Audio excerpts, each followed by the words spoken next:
Hello friends, my name is Neeraj Chawla. I welcome you to the first session of accountancy. आज हम accounts का introduction discuss करेंगे बच्चे, जो कि आपकी फर्स्ट क्लास है 11th क्लास में। तो स्टूडेंट्स, आपका ये फर्स्ट सेशन होगा अकाउंटेंसी का, तो मैं चाहूँगा आप बहुत पेशेंस के साथ पूरे कॉन्सेप्ट को समझने की कोशिश करें। आज हम लोग पूरा डिस्कस करेंगे क्या होता है अकाउंटेंसी, क्या उसकी डेफिनेशन है, क्या उसके ऑब्जेक्टिव्स हैं। बहुत ध्यान से इसको समझेंगे। बस आपसे मेरा एक ही रिक्वेस्ट होगा कि आप इसमें पेशेंस बनाए रखें, पूरा कॉन्सेप्ट समझे। इसको रटने की गलती मत करना बच्चे, आप बहुत ध्यान से समझ समझ करके अब अकाउंटेंसी को करेंगे, आपका बेस बहुत स्ट्रांग हो जाएगा आगे के लिए। चलिए स्टार्ट करते हैं सबसे पहले इंट्रोडक्शन से। तो चलिए सबसे पहले हम लोग अकाउंटेंसी की एक डेफिनेशन लिखते हैं, जो कि हमें समझनी बहुत ज़रूरी है। तो अकाउंटेंसी क्या है? तो मुझे अकाउंटिंग का जो डेफिनेशन है वो मैंने यहाँ पे लिखा है आपके लिए। तो अकाउंटेंसी देखिए क्या, accountancy is a process of identifying, recording, classifying, summarising and interpreting business transactions of financial nature. चलिए समझते हैं ये इसका क्या मतलब है। अगर मैं इस पूरी डेफिनेशन की बात करूँ तो इस डेफिनेशन में सबसे पहला जो लाइन लिखा है, अकाउंटिंग इज अ प्रोसेस, तो यहाँ तक तो कोई दिक्कत नहीं है। यहाँ पर हमें समझ में आ गया कि अकाउंटिंग एक प्रोसेस है, राइट। अब अकाउंटिंग एक प्रोसेस है, उसके आगे जो बातें लिखी हैं जैसे कि identifying, recording, classifying, summarising, interpreting, business transactions, financial nature, तो ये सब चीज़ें क्या हैं जो मैंने अभी अंडरलाइन किया, इन सबको हमें डिटेल में समझना होगा, सो दैट हमें ये अकाउंटिंग के बारे में पता चले। तो चलिए इसको एक एक करके डिटेल में समझना शुरू करते हैं, और इन सब में से सबसे पहले हम लोग डिस्कस करेंगे बिजनेस ट्रांजैक्शंस के बारे में कि बिजनेस ट्रांजैक्शंस क्या होती है, और उसमें भी हम सबसे पहले डिस्कस करेंगे ट्रांजैक्शंस के बारे में। तो देखिए बच्चे, ट्रांजैक्शंस क्या होती हैं। अगर मैं बात करूं ट्रांजैक्शंस की, तो आप एक बिल्कुल बेसिक सा मीनिंग अगर आप इसका जानें, तो ट्रांजैक्शंस का मतलब होता है लेन देन, किसी भी चीज का लेन देन करना इज कॉल्ड ट्रांजैक्शन। ठीक है, तो अब ये जो ट्रांजैक्शंस होती हैं, ये ट्रांजैक्शंस हमें रिलेट करनी है हमेशा अपने बिजनेस में। देखिए बेटा, हम लोग जब अकाउंटिंग सीख रहे हैं तो हमें ये पता होना चाहिए कि ये अकाउंटिंग किसके लिए करने वाले हैं। तो कभी भी अकाउंटिंग किसी पर्सनल पर्सन के लिए नहीं होती है, हमेशा अकाउंटिंग एक बिजनेस के लिए की जाती है। आप एक बिजनेस चला रहे हो, आप एक ऑफिशियल काम कर रहे हो, तो जो भी आपका बिजनेस है, जो भी आपकी कंपनी है, जो भी आपकी फर्म है, हम उस फर्म के लिए, उस बिजनेस के लिए अकाउंटिंग करते हैं। तो जितनी भी हम लोग ट्रांजैक्शंस की बात करेंगे, वो ट्रांजैक्शंस हमें उसी लेवल पर समझनी होंगी। तो किस तरह की दो ट्रांजैक्शंस हो सकती हैं, पहले हम उसको समझ लेते हैं। तो यहां पर हमने बात करी दो तरह की ट्रांजैक्शन हो सकती हैं। एक तो हो सकती है पर्सनल ट्रांजैक्शन, जैसे कि हमें मालूम है कि ट्रांजैक्शन का मतलब है लेन देन, तो एक तो हो सकता है पर्सनल ट्रांजैक्शन, और दूसरा हो सकता है बच्चे बिजनेस का ट्रांजैक्शंस, बिजनेस ट्रांजैक्शंस। अब जब हम लोग बात करते हैं अकाउंटिंग की, तो अकाउंटिंग में हम सिर्फ और सिर्फ बिजनेस की ट्रांजैक्शंस को ही कंसीडर करते हैं, पर्सनल ट्रांजैक्शंस को हम लोग कंसीडर नहीं करते। अब ये पर्सनल ट्रांजैक्शन क्या होती है और ये ट्रांजैक्शंस एक्चुअल में है क्या, देखिए हम लोग बहुत सारे एक्टिविटीज़ डे टू डे करते हैं, बहुत सारे एक्शंस डे टू डे करते हैं, और उसमें बहुत सारे लोगों के साथ इंट्रैक्शन करते हैं, लेन देन करते हैं। तो वो जो हमारा रोज का लेन देन होता है वो एक्चुअली में ट्रांजैक्शंस होता है। अब एज एन इंडिविजुअल हम बहुत सारी पर्सनल ट्रांजैक्शंस करते हैं। भाई मैं बाहर जाता हूँ, सामान खरीद करके लाता हूँ अपने लिए, अपनी फैमिली के लिए, मैं अपनी फैमिली के लिए ग्रोसरीज खरीदता हूँ, फ्रूट्स खरीदता हूँ। तो ये जो भी मैं ट्रांजैक्शंस कर रहा हूँ, तो ये सारी की सारी ट्रांजैक्शंस मेरी पर्सनल ट्रांजैक्शन है। इस तरह की ट्रांजैक्शंस का कोई भी बिजनेस से लेना देना नहीं है। तो ऐसी कोई भी पर्सनल ट्रांजैक्शंस को हम लोग अकाउंटिंग में जगह नहीं देते बच्चे। तो हमारी अकाउंटिंग के अंदर पर्सनल ट्रांजैक्शंस के लिए कोई जगह नहीं होती। अब बात करते हैं बिजनेस ट्रांजैक्शंस की। तो ये बिजनेस ट्रांजैक्शंस क्या होती हैं?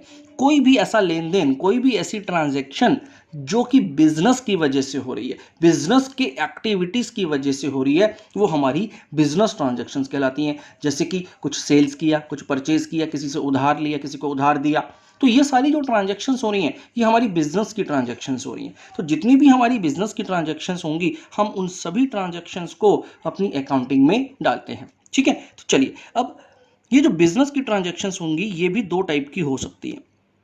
इसमें कौन कौन से दो टाइप्स की ट्रांजैक्शंस हो सकती हैं? एक तो होती है फाइनेंशियल ट्रांजैक्शन, फाइनेंशियल ट्रांजैक्शन, और एक हो सकती है नॉन फाइनेंशियल ट्रांजैक्शन। तो नॉन फाइनेंशियल और फाइनेंशियल ट्रांजैक्शन में क्या डिफरेंस है? देखिए नाम से ही पता चल रहा है कि जहां पर फाइनेंस है, जहां पर पैसों का बात हो रहा है, जहां पर मॉनेटरी लेवल की बात हो रही है, मनी की बात हो रही है, वो सारी ट्रांजैक्शंस मेरी फाइनेंशियल ट्रांजैक्शंस है। और ऐसी कोई भी बिजनेस की ट्रांजैक्शन जहां पर पैसों की बात नहीं हो रही, मॉनेटरी लेवल पर बात नहीं हो रही है, वो सारी हमारी नॉन फाइनेंशियल ट्रांजैक्शन है। अब सबसे पहले नॉन फाइनेंशियल ट्रांजैक्शन की बात कर लेते हैं। देखिए, नॉन फाइनेंशियल ट्रांजैक्शंस बिजनेस के लिए तो इंपॉर्टेंट हो सकती है, नो डाउट। बिजनेस में बहुत सारी ऐसी एक्टिविटीज होती हैं जो कि हमें करनी जरूरी है, लेकिन ऐसा जरूरी नहीं है कि उसमें कोई पैसा दिया गया हो या लिया गया हो या कहीं कोई मॉनेटरी लेवल पर बात की गई हो, लेकिन स्टिल वो हमारी बिजनेस के लिए बहुत इंपॉर्टेंट हो सकती है। फॉर एग्जांपल मैं अपने इंस्टीट्यूट की बात कर लेता हूँ। मेरा जो इंस्टीट्यूट है वहाँ पर मेरे पास बहुत सारी ऐसी एक्टिविटीज़ होती हैं जो कि मेरे बिजनेस के लिए तो बहुत ज़रूरी हैं, लेकिन शायद उसका कोई मॉनेटरी लेवल पर कुछ भी रिकॉर्ड नहीं होता। जैसे कि मेरे पास इंक्वायरीज आती हैं, अब स्टूडेंट की इंक्वायरीज आती है तो मैं उन इंक्वायरीज को हैंडल करता हूँ। उनसे बहुत सारे different different kinds of questions होते हैं जिनका मैं उनको आंसर करता हूँ। तो अब ये जो मैं उनसे बात कर रहा हूँ, जो मैं उनसे ट्रांजेक्शन कर रहा हूँ, मैं अपने बिजनेस की डील कर रहा हूं यहां पर। तो मैं एक बिजनेस की टॉक्स कर रहा हूं, तो जो भी बिजनेस की टॉक्स में मैं क्वेश्चंस के आंसर कर रहा हूं या मैं इंफॉर्मेशन गैदर कर रहा हूं अपने कस्टमर का, तो वो मेरा एक ट्रांजैक्शन है, एक सॉर्ट ऑफ ट्रांजैक्शन है मेरे बिजनेस में। लेकिन उस इंक्वायरी के लिए मैं किसी से कुछ चार्ज नहीं कर रहा हूं और ना ही मैं उससे इंफॉर्मेशन लेने के लिए उसको कुछ पे कर रहा हूं। तो वो ट्रांजैक्शन ऑल्दो मेरे बिजनेस के लिए तो इंपॉर्टेंट है, लेकिन वो नॉन फाइनेंशियल ट्रांजैक्शन है जहां पर कोई पैसों का लेन देन अभी नहीं हुआ है। तो उस तरह की सारी ट्रांजैक्शन को नॉन फाइनेंशियल ट्रांजैक्शन कहते हैं। दूसरी तरफ फाइनेंशियल ट्रांजैक्शन वो सारी ट्रांजैक्शन है जब मैं किसी भी तरह का कुछ डीलिंग कर रहा हूं अपने बिजनेस में, तो उस डीलिंग में मैं कैश का लेन देन कर रहा हूं या फिर क्रेडिट में उसकी डीलिंग कर रहा हूं, कहीं ना कहीं पैसों की बात कर रहा हूं। तो अगर मैं कहीं ना कहीं मॉनेटरी लेवल पर बात कर रहा हूं तो वो मेरी फाइनेंशियल नेचर की ट्रांजैक्शन होती है। अब हमारी जो अकाउंटिंग होती है, अकाउंटिंग के अंदर हम कभी भी नॉन फाइनेंशियल ट्रांजैक्शन को जगह नहीं देते, लेकिन ध्यान रखना नॉन फाइनेंशियल ट्रांजैक्शन हमारे बिजनेस के लिए इंपॉर्टेंट होंगी, बट अकाउंटिंग उसको कंसीडर नहीं करेगा। अकाउंटिंग में हम सिर्फ और सिर्फ बात करेंगे फाइनेंशियल नेचर की ट्रांजैक्शंस की। तो चलिए, इतनी बातों को हमने समझ लिया है और अब इसके बाद हम वापस जरा अपनी इस डेफिनेशन पर आते हैं। तो इस डेफिनेशन में लास्ट में लिखा है business transactions of financial nature. तो आई होप अब आपको यहां पर सेंस बन गया होगा कि इसका क्या मतलब है कि कोई भी ट्रांजैक्शन जो कि बिजनेस नेचर की है और वो फाइनेंशियल है, हम उसकी बात करते हैं अकाउंटिंग के अंदर। तो business transaction of financial nature की हम लोग यहां पर बात करेंगे। चलिए, अब होता क्या है, अब अकाउंटिंग के अंदर हम लोग समझते हैं एक्चुअल में हमें करना क्या है, क्योंकि ये आज हमारा फर्स्ट सेशन है। अभी तक हम लोगों ने अकाउंटिंग के बारे में कभी नहीं देखा था, तो आज हम इसको कुछ डिटेल में डिस्कस करेंगे। देखिए, जब हम लोग अकाउंटिंग करते हैं बच्चे, अपने बिजनेस की अकाउंटिंग करते हैं, तो अकाउंटिंग करते समय हमें बहुत सारी बुक्स को मेंटेन करना पड़ता है। जी हाँ, यहाँ पर हमें बहुत सारी बुक्स मेंटेन करनी पड़ती है। जब आप अकाउंटिंग में आएंगे, जब आप रियल लाइफ में अपनी अकाउंटिंग को संभालेंगे, जब आप अकाउंटेंट बनेंगे, सीए बनेंगे, तो आपको बहुत सारी बुक्स के लिए काम करना पड़ेगा।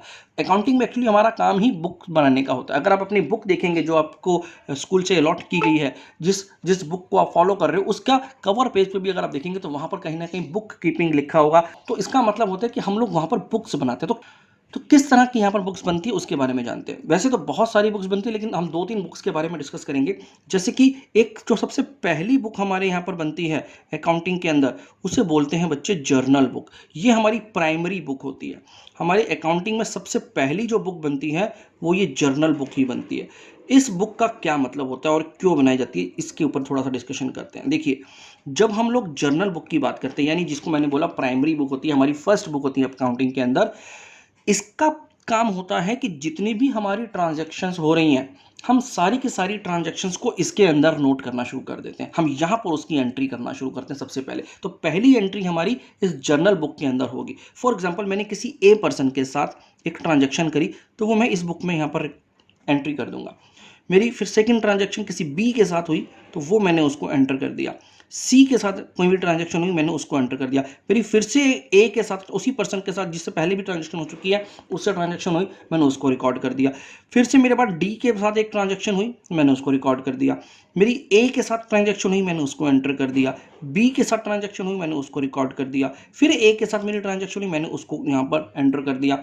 मेरी डी के साथ एक ट्रांजैक्शन दोबारा से हुई, मैंने उसको यहाँ पर रिकॉर्ड कर दिया या एंटर कर दिया। तो अब यहां पर मैं कर क्या रहा हूं, यहां पर मैं जैसे जैसे किसी भी पर्सन के साथ कुछ ट्रांजैक्शन कर रहा हूं, कुछ लेन देन कर रहा हूं, चाहे वो कैश में हो चाहे वो क्रेडिट में हो, मैं उन सबको यहां पर एंटर करता चला जा रहा हूं अपनी फर्स्ट बुक जिसका नाम है जर्नल।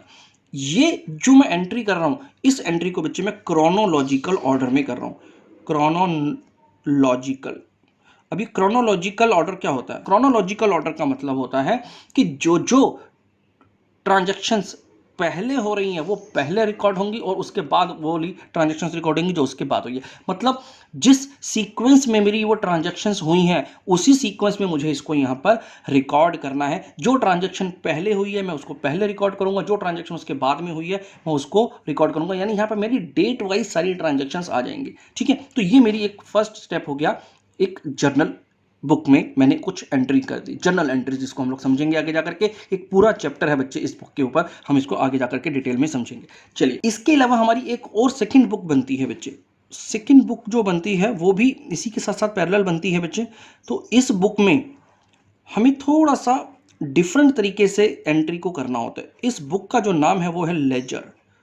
लेजर बुक, ये हमारी सेकेंडरी बुक होती है, यानी सेकेंड बुक होती है जब भी हम लोग अकाउंटिंग करते हैं। तो इस लेजर बुक में क्या क्या एंट्रीज होती हैं उसको जरा समझते हैं। देखिए, हमने यहाँ पर सारी ट्रांजैक्शंस को एंटर किया एक क्रोनोलॉजिकल ऑर्डर में। ठीक है, ये जो क्रोनोलॉजिकल ऑर्डर में मैंने एंट्री करी वो मेरी जनरल एंट्री हो गई। अब एक एग्जांपल लेते हैं इस चीज सारे सिनेरियो को समझने के लिए। अब एक छोटा सा ऐसा बिजनेस का एग्जांपल ले लेते हैं जो कि हमें समझ में आए आपके लेवल का, जो कि आप अभी इजीली उसको रिलेट कर सको, क्योंकि आप बिल्कुल नए हो अभी इस चीज़ में। तो हम एक डिपार्टमेंटल स्टोर का एग्जांपल ले लेते हैं। बच्चे, आपके घर के आसपास में काफ़ी सारे डिपार्टमेंटल स्टोर्स होंगे और कुछ ऐसे स्टोर्स भी होंगे जहाँ पे आप फ्रीक्वेंटली जाते हो अपना घर का सामान लेने।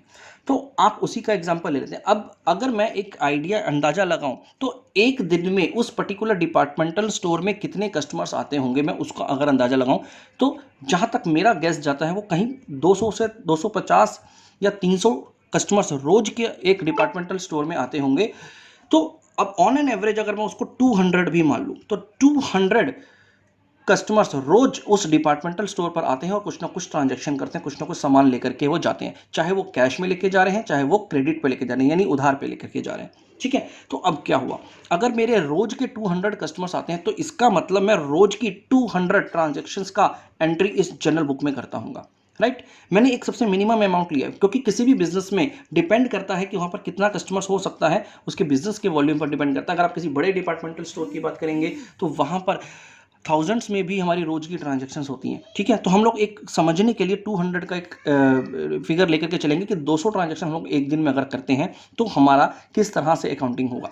तो अब जो भी मैंने यहाँ पर 200 ट्रांजैक्शंस करी, पूरे दिन में जो भी लेन देन किया लोगों के साथ, कस्टमर्स के साथ, उधार में भी किया, कैश में भी किया, पैसा आया भी गया भी, एडवांस भी हुआ, सारा कुछ हुआ, तो उन सभी के सभी ट्रांजैक्शंस को मैंने अपनी इस जर्नल की बुक में एंट्री कर लिया। ठीक है, जैसे जैसे होती गई मैं वैसे वैसे यहाँ पर एंट्री करता चला गया।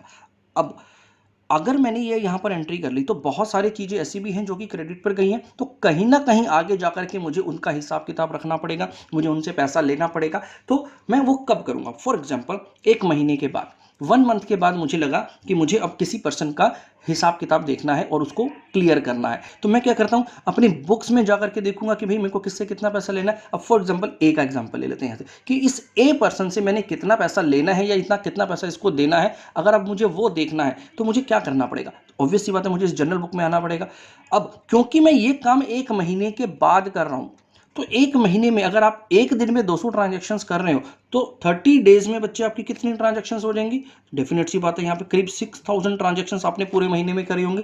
अब आपकी इस बुक में 6000 ट्रांजैक्शंस रिकॉर्ड हो चुकी हैं, जिसको अब आपको एक एक कर करके ढूंढना है और उसमें ए की कितनी ट्रांजैक्शंस हुई हैं, ए के साथ क्या क्या डीलिंग्स हुई हैं, हमें उसको जानना है।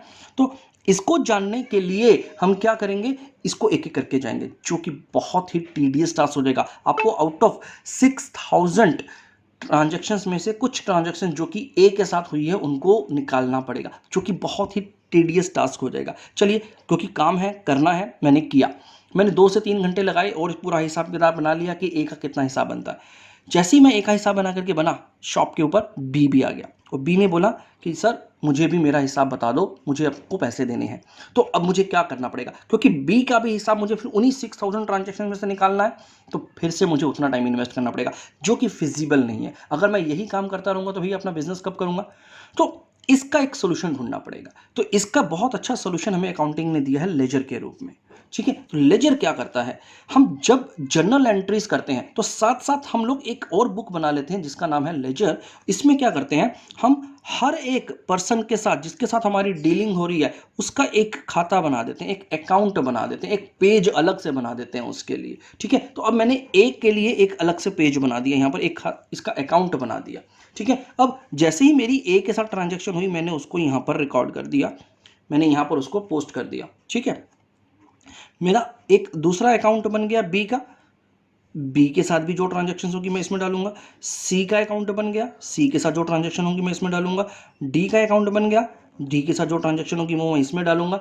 एंड सो ऑन करते हुए बहुत सारे हजारों कस्टमर्स का मैंने यहाँ पर खाता बना दिया, अकाउंट बना दिया। ठीक है, अब मेरी पहली ट्रांजैक्शन ए के साथ हुई, मैंने ए की ट्रांजैक्शन को यहाँ पर लिख दिया। मेरी सेकंड ट्रांजैक्शन बी के साथ हुई, मैंने बी वाले खाते में जाकर के इसको यहाँ पर डाल दिया। सी से के साथ ट्रांजैक्शन हुई, मैंने सी वाली ट्रांजैक्शन को यहाँ पर एंटर किया। फिर ए के साथ मेरी ट्रांजैक्शन हुई, मैंने अभी इसको यहाँ पर एंटर किया। फिर डी के साथ हुई तो मैंने इसको यहाँ पर एंटर किया। ए के साथ फिर से ट्रांजैक्शन मैंने ए के अकाउंट में जाकर के उसको एंटर किया। बी के साथ ट्रांजैक्शन मैंने बी के अकाउंट में जाकर के दोबारा से इसको एंटर किया। फिर ए से हुई, मैंने फिर से ए के अकाउंट में जाकर के उसको एंटर किया। डी से हुई और मैंने इस तरह से करके चलता चला गया। और जब जब जोन जोन सी ट्रांजैक्शन होती गई वो मेरी यहाँ पर तो आई रही है, यहाँ पर तो मैं एंट्री कर ही रहा हूँ, साथ साथ मैं उसको इस बुक में भी एंटर करता चला जा रहा हूँ उनके रिस्पेक्टिव अकाउंट्स के अंदर। अब अगर एंड ऑफ द मंथ मुझे ये देखना है कि मेरा ए के साथ या बी के साथ कितना हिसाब किताब चल रहा है, तो मैं क्या करूं बेटा, मैं जर्नल की बुक में जाऊं या लेजर की बुक में जाऊं? तो डेफिनेट सी बात है मैं यहां पर लेजर की बुक को ऑप्ट करूंगा। तो मैं लेजर की बुक में जाऊंगा, यहां पर देखूंगा कि ए की सारी ट्रांजैक्शन एक साथ है और उसका मैं टोटल यहां पर लिख लूंगा कि कितना पैसा उससे लेना है या कितना पैसा उससे देना है। और यही काम मैं सभी के साथ ईजिली कर सकता हूं। अब मेरे पास एक ऐसा बुक बन गया है, जब मैं किसी पर्टिकुलर पर्सन का अगर हिसाब किताब चेक करना चाहूँ, उसका अकाउंट चेक करना चाहूँ, तो मेरे पास वो सब कुछ एक ही तरफ लिखा हुआ है। तो इस वजह से हम लोग इस लेजर बुक को बनाते हैं। तो अब आप सोच रहे होंगे कि सर अगर ये इतना ईजी है बनाना तो हम इसको क्यों बना रहे हैं, तो इसको हम अवॉइड कर सकते हैं, हम एक ही काम कर लेते हैं। तो देखिए बेटा, दोनों का अलग अलग इंपॉर्टेंस है। हम सबसे पहले एंट्री जो करते हैं वो जर्नल बुक में करते हैं। अब एक एग्जाम्पल लेते हैं, मान के चलो किसी पर्टिकुलर डे पर मुझे ये देखना है कि पिछले महीने की 21 को मेरे यहाँ पर कौन कौन सी ट्रांजैक्शंस हुई थी। अगर मुझे वो चेक करना, और मान लेता हूँ एक बार के लिए कि आपने इस वाली बुक को नहीं बनाया, आपने डायरेक्ट लेजर में एंट्री करी। अब मुझे ये देखना है कि पिछले महीने की 21 तारीख को 21 को मेरी कौन कौन सी ट्रांजैक्शन हुई थी। तो मुझे यहाँ पर क्या करना पड़ेगा, हर एक कस्टमर के, हर एक सप्लायर के, हर एक क्रेडिटर के, हर एक डेटर के अकाउंट में जा करके देखना पड़ेगा कि 21 तारीख को कोई इनके साथ ट्रांजैक्शन हुई है नहीं हुई है। तो ये बहुत ही टीडियस टास्क हो जाएगा। लेकिन अगर मेरे पास ये बुक रेडी है तो मैं यहाँ पर, क्योंकि क्रोनोलॉजिकल ऑर्डर में इसको एंट्री कर रहा हूँ, तो डेट वाइज मेरे पास एंट्रीज है, तो मैं डायरेक्ट जाऊंगा 21 की एंट्रीज पिछले महीने की कितनी थी वो सारी मुझे एक साथ इकट्ठी मिल जाएंगी और वहां से मुझे इन्फॉर्मेशन गैदर हो जाएगी। तो खैर इनके पर्पसेस और भी अलग अलग हैं जो कि हम लोग आगे जाकर के इनके चैप्टर्स में सीखेंगे। अभी आपको इतना समझाने के लिए मैंने ये बात बताई कि ये दो तरह की हमारी बुक्स हैं जो कि बहुत ही इंपॉर्टेंट है। ये हमारी प्राइमरी बुक कहलाती है और ये हमारी सेकेंडरी बुक कहलाती है। चलिए आगे बढ़ते हैं। इसके अलावा हम लोग कुछ समरीज भी बनाएंगे बेटा। बुक्स तो और भी बनेंगी, जैसे कैश बुक बनेगी, परचेज बुक बनेगी और सेल्स बुक बनेगी, और भी बहुत सारी बुक्स हमारी अकाउंटिंग में बनेंगी। उन बुक्स के अलावा कुछ हम लोग स्टेटमेंट्स भी बनाते हैं, कुछ एक समरीज भी बनाते हैं। जैसे कि मान लेते हैं एक ट्रायल बैलेंस बनता है बच्चे हमारे पास, ट्रायल बैलेंस। अब ये ट्रायल बैलेंस क्या है? Trial balance nothing is, trial balance एक छोटी सी एक समरी है बच्चे। किस चीज़ की समरी है? ये जितनी भी ट्रांजैक्शन हमने करी, मान के चलिए आपने ये दोनों बुक्स बनाई, पूरे साल तक बनाते रहे और एक महीने में आप कम से कम अप्रॉक्सीमेटली 6000 ट्रांजैक्शंस को यहाँ पर डाल रहे हैं, यहाँ पर डाल रहे हैं। और पूरे साल की अगर मैं बात करूं तो बहुत सारी ट्रांजैक्शंस आ गई इसमें। ठीक है, तो अब मैं उन सभी ट्रांजैक्शंस का एक समरी बना सकता हूं जिससे कि मुझे एक ही शीट में वो सारा का सारा समरी नजर आ जाए कि एक्चुअल में मेरे पूरे साल में कितना पैसा आया, कितना पैसा गया, या किससे मेरा क्या हिसाब चल रहा है। ठीक है, तो वो सारी चीज़ें हम लोग इस स्टेटमेंट में बना लेते हैं जिसको हम लोग ट्रायल बैलेंस बोलते हैं। यहाँ पर होगा क्या, जैसे कि यहाँ पर मेरे पास अलग अलग अकाउंट्स बने हुए, तो मैंने क्या किया, यहाँ पर एक अकाउंट का ये जो टोटल अमाउंट निकाला था उस टोटल अमाउंट को मैंने यहाँ लिख दिया। अब ये लेने वाला अकाउंट भी हो सकता है, देने वाला अकाउंट भी हो सकता है, कुछ भी हो सकता है, तो वो मैं यहाँ पर उसी हिसाब से लिख लूंगा। लेने वाला और देने वाला का हिसाब का मतलब होता है यहाँ पर डेबिट और क्रेडिट। अब ये डेबिट क्रेडिट क्या होता है हम लोग आगे जाकर के सीखेंगे। ठीक है, बी का अकाउंट देखा मैंने, कितना पैसा लेना है कितना पैसा देना है वो मैंने यहाँ पर देखा। सी से कितना पैसा लेना है कितना पैसा देना है वो मैंने यहाँ पर सीखा। डी से मैंने कितना पैसा लेना है कितना पैसा देना है उसको यहाँ पे लिख दिया। इसी तरह से और भी जितने भी मेरे कस्टमर्स हैं मैंने उन सबकी डिटेल्स इस शीट में डाल दी, और सिर्फ क्या किया, मैंने उनका सिर्फ एक समराइज्ड वे में जो उनका अमाउंट बनता था, टोटल बनता था, सिर्फ उन चीज़ों को मैं यहाँ पर लेकर के आया। अब इससे होगा क्या, इससे ये होगा कि मुझे ओवरऑल पता चल जाएगा कि टोटल मार्केट से मैंने कितना पैसा लेना है और कितना पैसा मार्केट में मेरा जाना है जो मेरे पर उधार है। तो वो मेरे पास एक समरी सीधा सीधा रूप से आ जाएगी। अब इसके अलावा भी हमारे पास एक बहुत इंपॉर्टेंट शीट बनती है जिसका नाम है बैलेंस शीट। आप लोगों ने शायद नाम सुना होगा इसका। तो बैलेंस शीट हमारा सबसे ज़्यादा इंपॉर्टेंट पार्ट होता है अकाउंटिंग का। एक्चुअल में हम लोग जो अकाउंटिंग कर रहे हैं वो इसी को बनाने के लिए कर रहे हैं। हम एंड ऑफ द ईयर जो सब कुछ जानते हैं कि हमारा क्या प्रॉफिट रहा, क्या लॉस रहा, हमारी फाइनेंशियल पोजीशन क्या है, वो सब चीज़ें हमें इस बैलेंस शीट में पता चलती हैं। ठीक है, अब ये बैलेंस शीट दो पार्ट्स में डिवाइड होती है, एसेट्स में और लायबिलिटीज़ में। इसके ऊपर हम लोग डिटेल में बाद में डिस्कशन करेंगे। अभी के लिए हम लोग सिर्फ इतना समझ लेते हैं कि ये जो बैलेंस शीट है ये आपके पूरे साल की मेहनत का रिजल्ट है बच्चे। ठीक है, तो ये आपका एक तरह का रिपोर्ट कार्ड है। ये आपको बताता है कि आपने पूरे साल में जितना भी काम किया, बिजनेस जैसा भी किया, उस बिजनेस का आउटकम क्या निकला, आपको कितना फायदा हुआ, कितना नुकसान हुआ, क्या फाइनेंशियल पोजीशन है अब आपकी, वो सारी चीज़ें हमारी इस बैलेंस शीट से पता चलती हैं। तो इस लिहाजे से तो ये बहुत ही इंपॉर्टेंट शीट होती है। हम एक्चुअल में जब अकाउंटिंग करते हैं उस अकाउंटिंग को इसी को बनाने के लिए करते हैं। अब ये जो शीट बनती है ये हमारी इन सब का समरी बनती है। ये एक पेज की शीट होती है बच्चे। ठीक है, आपने यहाँ पर इतनी मोटी मोटी बुक्स बनाई, ये जो बुक्स बनती है ना बेटा, ये बहुत मोटी मोटी बुक्स बनती है, इसमें बहुत सारी कंटेंट्स आते हैं। तो ये कोई छोटी मोटी बुक्स नहीं होती, बहुत हैवी बुक्स होती है, बहुत मोटी मोटी बुक्स बनेंगी और इसमें बहुत सारा डेटा आपको नज़र आ जाएगा। ठीक है, अब क्या कर रहे हैं हम लोग, हम इस सारी बुक्स में से डेटा निकाल रहे हैं और उसको कहीं ना कहीं यहाँ पर समराइज कर रहे हैं किसी एक पर्टिकुलर सिस्टम को यूज़ करके, एक प्रोसीजर को यूज़ करके, और बाद में हमें यहाँ पर हमारा आउटकम पता चल जाता है कि एक्चुअल में हमने क्या कमाया, क्या गवाया और क्या हमारी इस टाइम पर पोजीशन है। ठीक है, तो ये बहुत इंपॉर्टेंट है। किस वजह से इंपॉर्टेंट है, एक इसको भी समझ लेते हैं। भाई आप सोच रहे होगे कि सर डिपार्टमेंटल स्टोर अगर काम कर रहा है और अगर वो ये मान लीजिए नहीं बनाता तो उसके बिजनेस पर इसका क्या इंपैक्ट पड़ेगा, क्या कस्टमर आना छोड़ देगा, क्या कस्टमर ये आकर के पूछते हैं हमसे कि आपने बैलेंस शीट बनाई है या नहीं बनाई, नहीं, ये यहाँ पर उसका इंपॉर्टेंस नहीं है। यहाँ पर उसके लिए ये जानना ज़रूरी है कि वो एक्चुअल में जो इतनी मेहनत कर रहा है, जो इतना काम कर रहा है, क्या उससे उसको प्रॉफिट हो रहा है या लॉस हो रहा है, हमें यहाँ पर ये पता चलता है। ठीक है, जैसे कि आप एकेडमिक्स में अपने स्कूल्स में जाते हो, आप स्कूल में पढ़ते हो बेटा, पूरा पूरा साल आप बहुत सारी मेहनत, बहुत सारी बुक्स पढ़ करके, काफ़ी मेहनत कर करके एग्जाम्स देते हो, और एग्जाम्स देने के बाद आप एक साल के बाद जब आप रिजल्ट लेने जाते हो तो आपको एक रिपोर्ट कार्ड मिलता है। उस रिपोर्ट कार्ड से आपको पता चलता है कि आपने पूरे साल में जो मेहनत करी उसमें कैसा आउटकम रहा, कहाँ पर आप अच्छा परफॉर्म कर पाए, कहाँ पर कुछ कसर रह गई, कहाँ पर अब आपको इंप्रूवमेंट की ज़रूरत है। इसी तरह से बिजनेस को भी एक रिपोर्ट कार्ड की ज़रूरत होती है, और ये जो रिपोर्ट कार्ड है वो हर साल एंड में निकाली जाती है। ठीक है, तो अब हमें ताकि बिजनेस में पता चल जाए कि हम लोग कहाँ कहाँ पर कैसा काम कर रहे हैं, कहाँ कहाँ पर हम लोग गलतियाँ कर रहे हैं जिसको हमें सुधारना है, और इसके साथ साथ इन सारी डिटेल्स को देख करके हम कुछ डिसीजंस भी ले सकते हैं। अपने बिजनेस में डिसीजंस भी लेने होंगे हमें कि कब कौन से प्रोडक्ट में डील करना है, कब कौन से प्रोडक्ट में डील नहीं करना, कब किसको बंद करना है, कब किसको ऐड करना है। तो बहुत सारे डिसीजन मार्केट हमें बिजनेस में लेने होते हैं। कहाँ पर खर्चों को कंट्रोल करने की ज़रूरत है, कहाँ पर हमें खर्चे बढ़ाने की ज़रूरत है, कहाँ पर इन्वेस्टमेंट ज़्यादा करने की ज़रूरत है। तो वो सारे डिसीजंस भी हम इसी बैलेंस शीट को देख करके लेते हैं, तो इसलिए इसका इंपॉर्टेंस बहुत ज़्यादा होता है। चलिए हम लोग अब आगे अपने टॉपिक की तरफ आते हैं।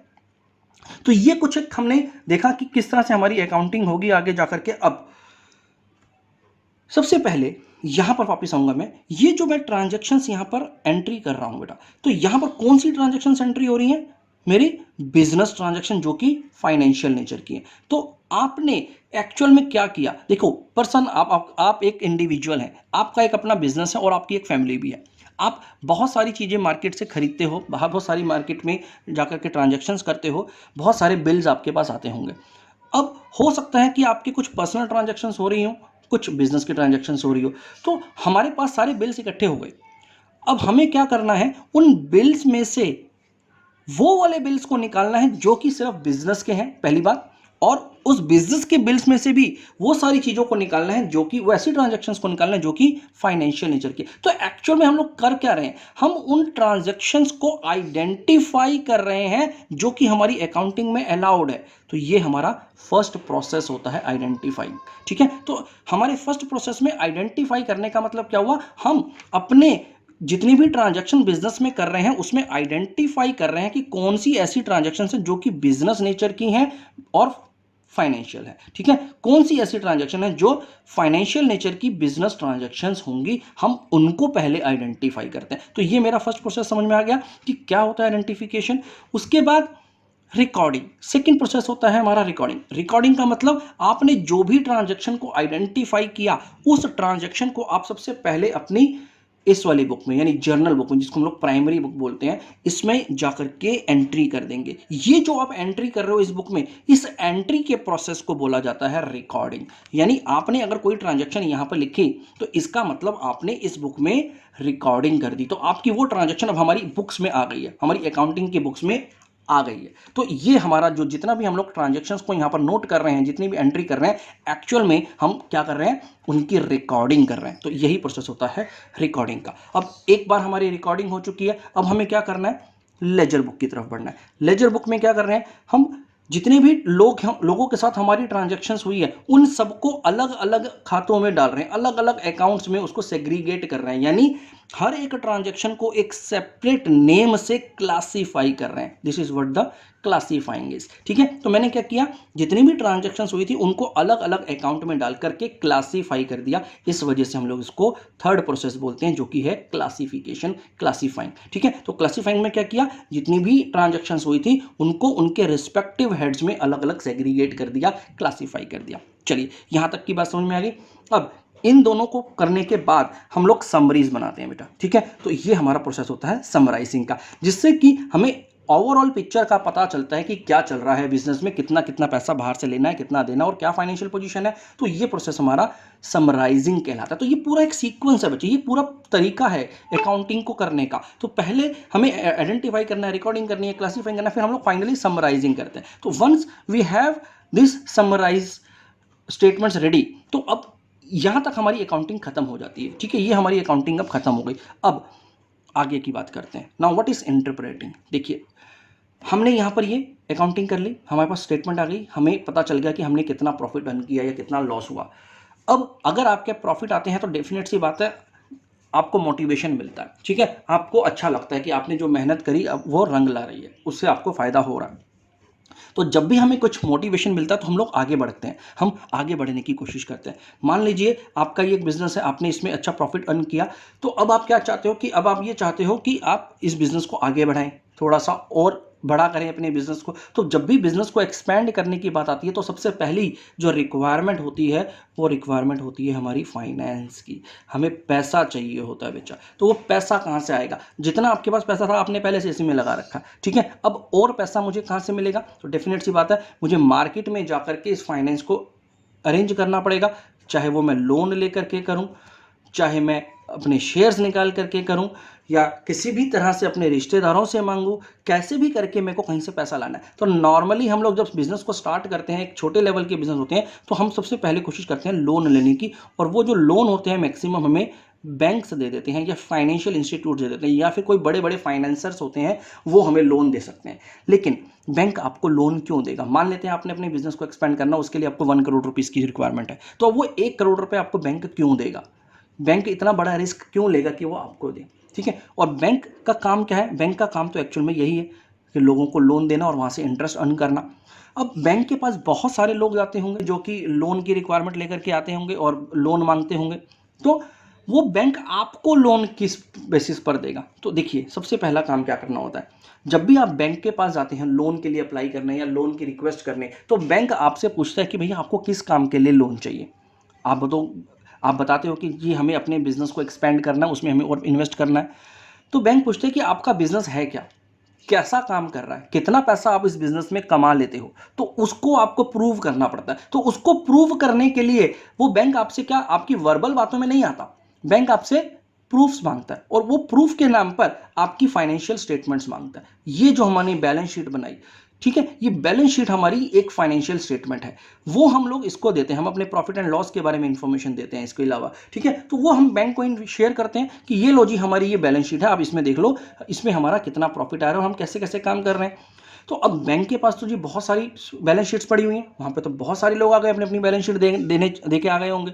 तो आप ही को क्यों बैलेंस शीट, आपकी ही बैलेंस शीट को क्यों कंसीडर किया जाए? तो देखिए, ये इस चीज़ का सबसे बड़ा जो इम्पैक्ट होता है वो होता है किस तरह से आप कम्युनिकेट कर रहे हैं। ठीक है, तो जब आप अपनी बैलेंस शीट लेके जाते हैं तो आप अपने स्किल्स को यूज़ करते हैं, अपने कम्युनिकेशन स्किल्स को यूज़ करके उस बैलेंस शीट को डिटेल में समझाने की कोशिश करते हैं अपने बैंक में। तो आप बैंक में गए और आपने उसको बोला कि जी देखिए मेरे पास ये मेरा बिजनेस था, मैंने इस बिजनेस में इस तरह से अपना काम किया है, मैंने बहुत सारे खर्चों को कैसे कैसे डील किया है, मैंने बहुत सारे डिसीजंस लिए हैं। अब डिसीजंस का एक एग्जांपल ले लेते हैं, मान लेते हैं आपके पास 4 प्रोडक्ट्स है जिसमें हमारा बिजनेस डील करता है। ठीक है, 4 प्रोडक्ट्स में हमारा बिजनेस डील करता है, उसमें से आपको पता चला ये फाइनेंशियल स्टेटमेंट देख करके कि 3 ऐसे प्रोडक्ट्स हैं जो कि आपको कहीं ना कहीं 40% का प्रॉफिट कमा करके देते हैं, लेकिन एक ऐसा प्रोडक्ट है जो कि कहीं ना कहीं आपको 20% का लॉस भी कर रहा है। तो आपको यहां पर 2 चीजें पता चली कि कौन कौन से प्रोडक्ट मेरे ऐसे हैं जो कि मुझे प्रॉफिट कमा करके दे रहे हैं और कौन से प्रोडक्ट ऐसे हैं जिसमें मुझे लॉस हो रहा है। तो अब आप मुझे बताओ, अब आपके सामने ये सारी सिचुएशन इसने बता दी है कि आपका ये पूरा सिचुएशन है, तो आप यहां पर क्या डिसीजंस लेंगे? डेफिनेट सी बात है, अगर मैं आपकी जगह हूंगा तो मैं इस वाले प्रोडक्ट में डील करना ही बंद कर दूंगा। मैं कहूंगा जिस प्रोडक्ट में मुझे लॉस होता है मैं इसमें काम नहीं करूंगा। जो पैसा मैं इसमें इन्वेस्ट कर रहा था अभी तक, अब वो पैसा मैं किसमें इन्वेस्ट करूंगा? इन 3 प्रोडक्ट्स में इन्वेस्ट करूंगा। यही तो डिसीजंस लेने की बात हुई, यही तो होते हैं डिसीजंस बिजनेस में, यही तो हमें हेल्प कर रही है बैलेंस शीट। तो इसी वजह से मैंने ये बैलेंस शीट बनाई थी, तो मैंने यहाँ पर डिसीजन लिया। तो जो पैसा मैं यहाँ पर इन्वेस्ट करता था, अब मैं वो यहाँ पर इन्वेस्ट ना करके जो कि मुझे लॉस कर रहा था, मैं अब प्रॉफिट वाले प्रोडक्ट्स में इन्वेस्ट करूंगा। तो यहां पर मैंने डिसीजन, और यही बात हम लोग अपने बैंक को भी बताते हैं कि ये जो बैलेंस शीट बनी है इसमें हमारे 4 प्रोडक्ट्स है जिसमें से एक प्रोडक्ट में मुझे लॉस था, लेकिन अब से मैंने उस प्रोडक्ट में डील करना बंद कर दिया। तो आप जो मुझे पैसा देंगे उसका पूरा का पूरा इन्वेस्टमेंट मेरा इन 3 प्रोडक्ट्स में जाएगा जिसमें हम ऑलरेडी 40% का प्रॉफिट कमा रहे हैं। तो इसमें हमारे पास शॉर्ट गारंटी है कि हम लोग आपके इस पैसे से कम 40% तो जरूर अर्न करेंगे। ठीक है, तो यहां पर क्या होता है, बैंक को एक एश्योरिटी मिल जाती है कि यस ये जो पर्सन है इसको बिजनेस करना आता है, इसको बिजनेस का तरीका मालूम है, तो ये हमारे पैसे को खराब नहीं करेगा, ये वापस करने की पोजीशन में है। तो बैंक आपको कंसीडर करेगा और आपको वो लोन दे देगा। तो ये जो आपने उसको कम्युनिकेट किया, ये जो आपने पूरे सिनेरियो उसको समझाया, इसी चीज को हम लोग बोलते हैं इंटरप्रेटिंग। ठीक है, आपने कम्युनिकेट किया अपनी स्टेटमेंट्स को कि किस तरह से आपकी स्टेटमेंट बनी है और आप उसको कैसे रीड कर सकते हैं। ये जो स्किल्स आपने यूज करें, इस स्किल्स को हम लोग इंटरप्रेटिंग बोलते हैं या फिर कम्युनिकेशन बोलते हैं। तो चलिए यहां पर अब हमने इस पूरे प्रोसेस को डिस्कस कर लिया, तो जल्दी से देख लेते हैं क्या था हमारा process. Accounting is a process of identifying. तो किस चीज को आइडेंटिफाई करते हैं हम लोग? Business transactions of financial nature को हम लोग आइडेंटिफाई करते हैं कि वो जो ट्रांजेक्शन है वो बिजनेस ट्रांजेक्शंस हो और फाइनेंशियल नेचर की हो। फिर आइडेंटिफाई करने के बाद हमारा अगला स्टेप होता है रिकॉर्डिंग। रिकॉर्डिंग कहाँ करते हैं हम लोग? रिकॉर्डिंग हम लोग जर्नल बुक में करते हैं, तो यहाँ पर हम लोग जर्नल की रिकॉर्डिंग हो जाएगी। उसके बाद हमारा अगला प्रोसेस है क्लासीफाइंग। क्लासीफाइंग कहाँ करते हैं? जर्नल बुक में से देख देख करके हम लोग लेजर बुक में उसकी पोस्टिंग करते हैं। तो इस प्रोसेस को जब हम यहाँ से यहाँ पर एंट्री डालते हैं, इस प्रोसेस को हम लोग पोस्टिंग भी बोलते हैं बच्चे। ठीक है, तो यहाँ पर मैंने इसको क्या किया, पोस्ट कर दिया, तो ये पोस्टिंग करते हैं, जिसको मैंने क्लासीफाइंग लिखा अपने प्रोसेस के अंदर। इन सब प्रोसेस को करने के बाद हम अपनी कुछ समरीज बनाते हैं जिसको हम लोग समराइजिंग के प्रोसेस में रखते हैं, और फाइनली हम अपने इंटरेस्टेड पार्टीज को, जो इंटरेस्टेड यूजर्स होते हैं, जो इंटरेस्टेड पीपल होते हैं हमारे बिजनेस के बारे में जानने के लिए, स्पेशली फाइनेंसर्स जो होते हैं, हमारे बड़े बड़े इन्वेस्टर्स होते हैं, उन लोगों को फिर हम लोग अपनी उस बैलेंस शीट्स को, अपनी फाइनेंशियल स्टेटमेंट्स को इंटरप्रेट करते हैं। तो ये होता है बच्चे हमारे पूरा प्रोसेस। आई होप आपको ये पूरा प्रोसेस समझ में आ गया होगा। एक बार फिर से जल्दी से पढ़ेंगे। Accounting is a process of identifying, recording, classifying, summarising and interpreting business transactions of financial nature. अब देखिए, अब आपको ये रटने की जरूरत नहीं है बेटा, अब आपको ये पूरी की पूरी डेफिनेशन अच्छे से समझ में आ गई है कि इसका एक एक वर्ड का मतलब क्या है। यही चीज आपको थ्रू आउट दी अकाउंटिंग करनी है, और इसी तरह से डिटेल में समझ करके अपने बेसिक्स को स्ट्रॉन्ग करें आगे के लिए। नेक्स्ट वीडियो में हम लोग कुछ बेसिक टर्म्स की बात करेंगे जो कि हमारी अकाउंटिंग में सबसे ज़्यादा यूज़ होती हैं, और वो बहुत ही इंटरेस्टिंग होने वाला सेशन। अगर अभी तक आपने सब्सक्राइब नहीं किया है इस चैनल को, आप सब्सक्राइब कर दीजिए, नोटिफिकेशन बटन को ऑन कर लें ताकि जैसे ही वो वीडियो अपलोड हो आपको वो नोटिफिकेशन पता चल जाए कि वो वीडियो अपलोड हो गया और आप उसको डिटेल में समझ सकते हैं। Thank you very much.